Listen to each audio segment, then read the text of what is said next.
We put on our tinfoil hats and try to determine whether or not I received an AI voicemail. Malware makes use of the GPU for a novel technique for a second stage payload, and what do you know, Oracle Health may or may not have been breached. All this and more on this week's Executive Brief.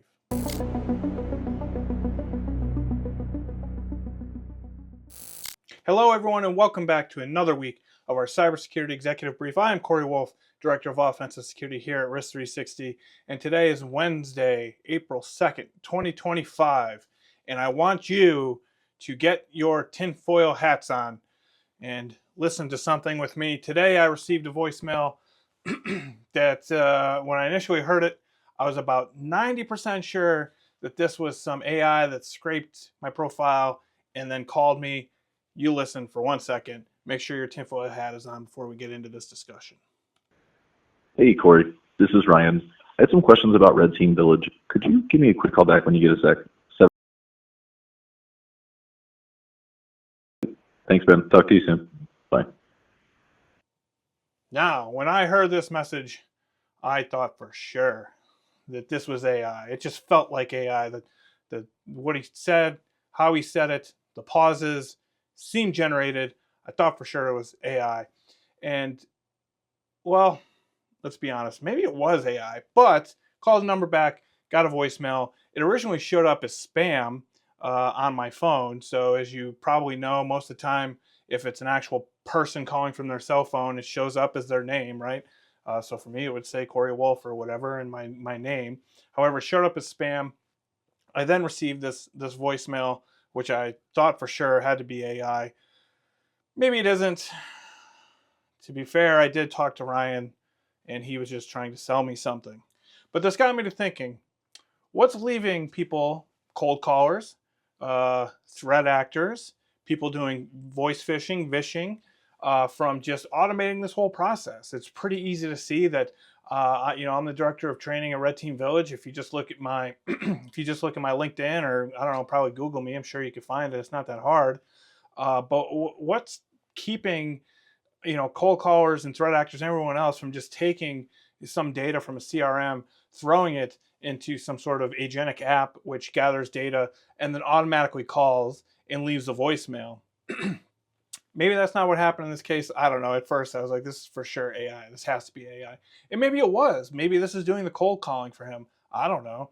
But end of the day, I got in touch with him. He was trying to sell me something, but it really got the gears turning in my head. And just wanted to throw that out there for some of us to think about is that automating this process is totally possible. So again, whether it's cold callers or threat actors trying to perform some sort of phishing or text phishing, I'm not going to say smishing. It's weird to say, but threat actors can now fully automate this process. And this is what we've seen from threat actors and AI in the early goings. Last week, myself and Nick Swink over at Risk 360, senior security consultant, did a workshop on Black Basta, some of their techniques, and mostly what threat actors are using AI for, or more appropriately LLMs, is to generate better phishing messages. So Black Basta, for example, their chat logs were leaked a couple of weeks ago. We did some analysis of that, did a workshop. I'll include a link in the description if you want to check out the recording. But what we found through these 200,000 chat logs that were leaked was that their primary use case for ChatGPT, actually specifically is what they called out in their chat logs, was to generate better phishing emails. And when all this AI and LLM stuff really started to come out, and the big media blitz about it occurred, everyone thought, oh my goodness, oh my God, there's going to be automated attacks. And maybe, I don't know, sure they're assisting. But really what we've seen from threat actors is them using LLMs and AI and agentic apps to just perform better social engineering, primarily around phishing. So this voicemail got me to thinking, I wonder if they're doing this or if we will see this sometime soon. So I think they probably already are, quite personally. But it's something to just kind of think about. I wanted to throw it out there and play that for you. I thought for sure. I sent it to my team and said, hey, I'm 90% sure this is AI. And I still kind of think it was. I think by the time I called back just to see, And I think when I called back, I got a real person because his voice sounded a little different, but it definitely felt automated through AI. So tinfoil hats were on. We're going to take off the tinfoil hats now, talk about some more malware. And something that I thought was interesting is a report this week came out from Zscaler and their threat intelligence labs, which I think is just called Threat Labs. There you go. Ooh, with the Z. Where they're calling out something called Coffee Loader. As you can see here, Zscaler Threat Labs has identified a new sophisticated malware family that they named Coffee Loader, which originated sometime in September of last year. The purpose of this malware is to execute second stage payloads. And it does this. The interesting thing about this is that the malware uses numerous techniques to bypass security solutions, including a specialized packer that utilizes the GPU. There's some other cool stuff that if you're into this kind of thing, I suggest that you read this. But the thing that I wanted to call out was the use of the GPU specifically. So for those of you that don't know, packers are basically archivers for all intents and purposes that you can use to obfuscate the code in your malware.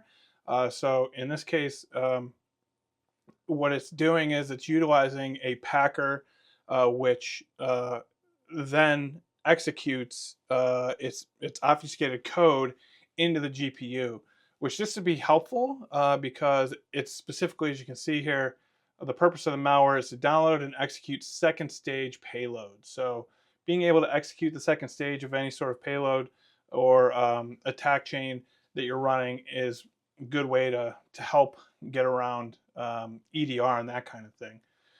They did a really good technical analysis on this, which they get into some of the IOCs. They talk about some of the tradecraft that's being used here. So you can see malware packed with Armory. So Armory is the packer that they were using. Because it impersonates the legitimate Armory crate utility by ASUS. So it does a really good technical write-up. We won't get into the weeds on it, but I thought it was interesting that it's running code in the GPU, which they call out somewhere here. It talks about the malware packer, right? And it says the implementation is likely based on an open source proof of concept, which this is a really good write-up here. Where I'll link to this as well. This is from 2023. It's a write-up about abusing the GPU for malware with OpenCL. So because of OpenCL, it makes it easy to run various code through the GPU without any external dependencies. You basically just utilize OpenCL to run your code. This is a really good write-up. If you're into the technical stuff, this is really good. This whole thing, I'll link to this as well. But we are seeing, some new, I guess you could consider them new techniques when it comes to malware. And in this case, Coffee Loader has done a lot of work to fly under the radar and bypass various controls and security-based solutions. So link to that. Malware developers and threat actors I've said it a million times. I'll say it again. They're some of the most innovative people out there, and it's up to us to make sure that we foster innovation at all costs. So, yeah, good write-up. I suggest you check it out. In other news, I'm sticking with the research this week because there's some really interesting things. In this case, a report was put out, some research about the Unitree Go1 robot. So there's some really good research on this to where they actually reverse engineer reverse engineer the firmware and found a way to remotely insert a backdoor into the Unitree Go1 robot. As you can see a picture there, looks very similar to Boston Dynamics. What are you going to do? But as you can see here, the Unitree Go1 is a commercially available quadruped robot developed by the Chinese robotics company Unitree Robotics. It gained popularity due to its relatively low cost compared to similar platforms from Western manufacturers. Product line includes different models, etc. Apparently, you can buy one of these Air models for $2,500. The Pro version costs $3,500. But some good research here. They did some reverse engineering of the firmware. They built some actually pretty cool tooling. As you can see, they built an SDK that they've published that enables you to basically work through your own attacks that you wanted to do. But yes, a robot dog was a vulnerability was found in a robot dog that would allow for remote takeover. The future is now. Really good write-up, really good research. I'll link to that as well. Oracle Health, rather. So Oracle acquired Cerner, which is a huge, well, it was, now it's Oracle Health. But Cerner is a large enterprise in the US that provided uh, electronic patient records and all kinds of different software to the health industry. And Oracle bought them. I don't remember when, a couple years ago. But Oracle Health has kind of said that there's a breach, and the patient data has been breached. So this is from just a couple days ago. But however, 2 weeks ago or so, there's been about 2 weeks ago, a threat actor on a cyber crime forum rather has posted, as you can see, Thursday, March 20th, 2025. They're posting basically that they had gained access to Oracle and specifically domains. So they posted this. They gave some sample data. And so people thought, the thing about this is that this particular threat actor has known for being legit. So usually when this threat actor comes out and says something, it means it's legit. So this happened on the 20th. They said, hey, we got into Oracle. Oracle denied it. However, more recently, they have started to send out some notifications. So in a notice sent to impacted customers and seen by bleeping computer, Oracle Health said it became aware of a breach of legacy Cerner data migration servers on February 20th, 2025. And so they sent out a notice to customers that we are writing to inform you that on or about February 20, we became aware of a cybersecurity event involving unauthorized access to some amount of your Cerner data that was on an old legacy server not yet migrated to the Oracle cloud. So, okay, so they're kind of admitting it. The thing about it is that's got a lot of people upset is how they're handling it. Where is it? Here you go. Customers concerned about response.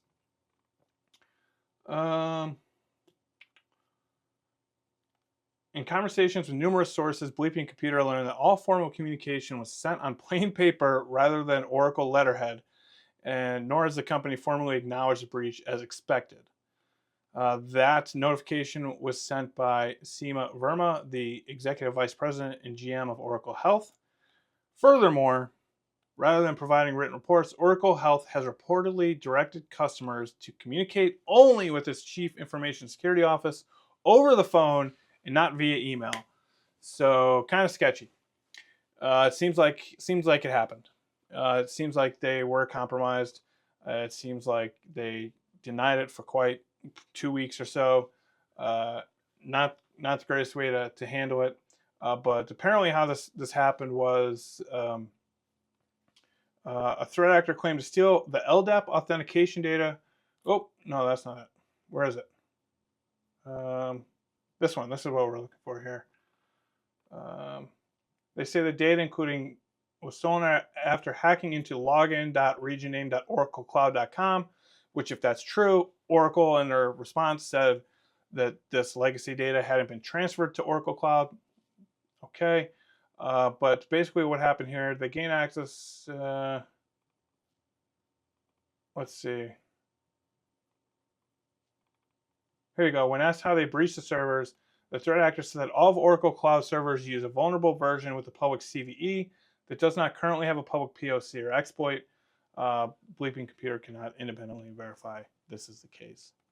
So long story short, it does appear as though that threat actor was able to get into Oracle. It does appear as though Oracle did deny it and is now sending out notifications in a somewhat sketchy way. So I'm sure we'll hear more about that this year in 2025, but it is what it is. So not ending on a great note. I mean, yeah, kind of a sad story, right? But you know, as always, that's it for this week. The executive brief. Like I mentioned before, we will post a link to the recording of that Black Basta workshop that myself and Nick Swink did last week, where we analyzed the Black Basta chat logs, came up with some TTPs, went through it all. We actually had a lab opened up, which is now closed, unfortunately. But I'll link to that recording. I'll link to everything that we talked about here today. And as always, I hope you have a great rest of your week, an excellent weekend, and we will see you here next Wednesday. Speak soon.